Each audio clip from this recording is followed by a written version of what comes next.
Yo, what's going on, guys? It's your boy Jaden Prince, and today we are going to be reviewing Insomniac's Spider-Man Miles Morales, the movie. Now, you're probably wondering, why are you saying the movie? It's a video game. Trust me, I know. I played it and beat it in one day, so I know. I called it a movie because I'm going to be reviewing it as a movie, okay? I'm going to be reviewing the story, and I'm going to be reviewing the characters and the plot, and overall how they told this Miles Morales story, okay? If you want to watch a video game review, you can go watch other video game reviews, but I'm going to be reviewing like the cutscenes and the story that they told throughout this game. So without further ado, let's get into it. Okay, we're going to be talking about characters. Now, I have to start off. This Miles Morales, he earned it. He is the Miles Morales. I'm still working on his name. I think it starts with the N. It's like Najee or something like that. But he has been playing Miles Morales longer than anyone else has. And it shows, okay? His voice acting is amazing. I don't know if he does the motion capture, but whoever did the motion capture was really good. Miles in the story, he felt so young and he felt so rich and so lovable and caring, and he's exactly what Spider-Man is supposed to be. You know, his performance is so strong, and I love his work and what he did. We also have his best friend, Ganke, or as they call him in the game, Ganke. I don't know why people push this agenda that his name is Ganke. No, it's Ganke. I don't know why people say it. I read the comics, I know it's Ganke, right? So Ganke in this game is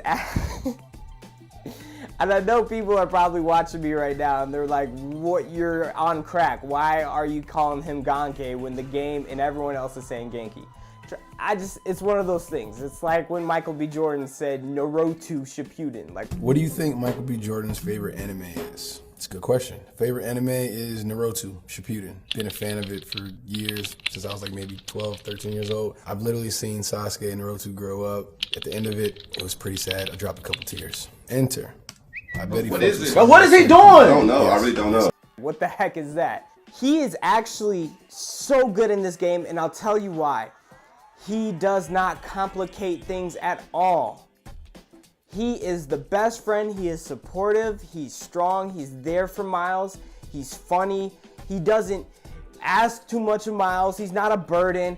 And when you're playing this game, you ultimately just come to enjoy that sense that even when Miles is being stressed by everything going on in his life, you know that Ganke is going to be there for him and is going to support him and is going to help him throughout this whole Miles Morales thing.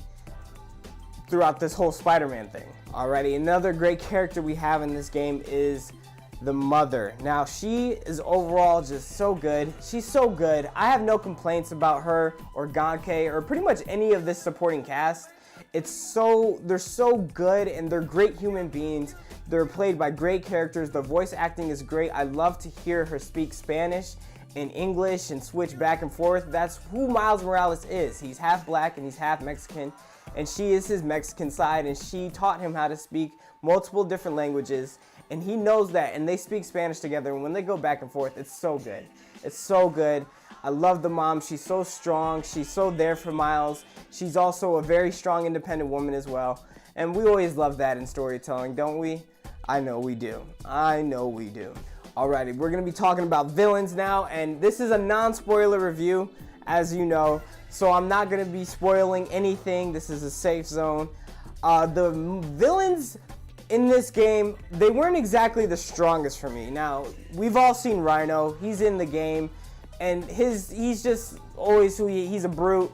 You know, he doesn't really do anything, and that's what I expect from Rhino. He challenges Spider-Man in the sense that he is somebody that is superior in strength and superior in experience when it comes to fighting. So when Miles goes up against Rhino, it makes for some great scenes, some great battles, and it really puts Miles' mind to the test.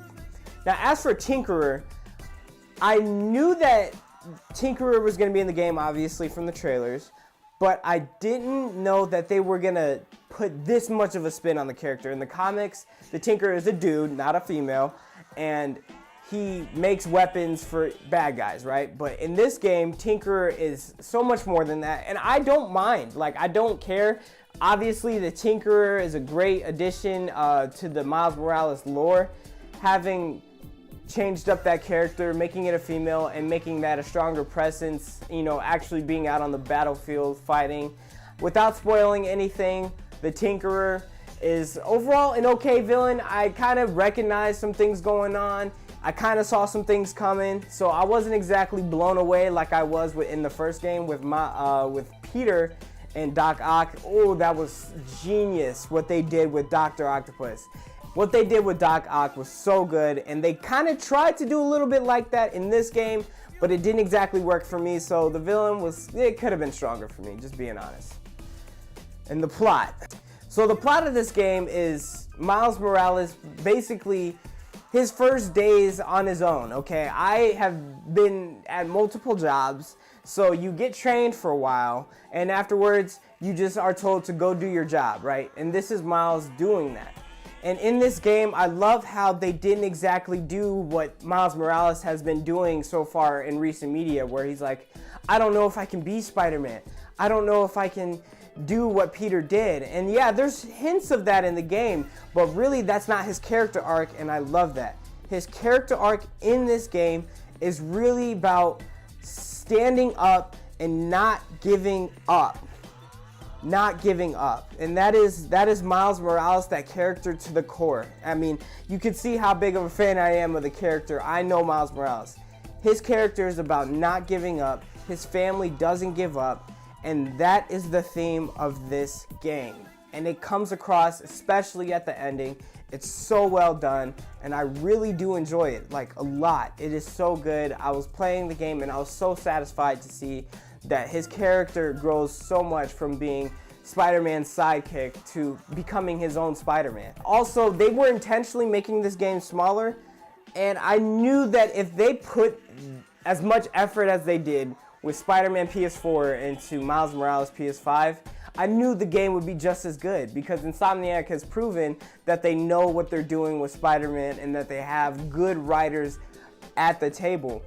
They didn't try as hard, but they still did good, you know, so I can tell that they were holding back. There are also some scenes in this game that don't need to be there, like certain flashbacks that try to push character relationships that ultimately just, I could see right through it. They were trying to make us care more about a certain character that I'm not gonna mention, and I can tell that they were trying to make me care, and I care a little bit, but I didn't really care that much. That's where the whole spoiler stuff gets into the swag, so I'm not gonna go deeper into that. But overall, this game is so good.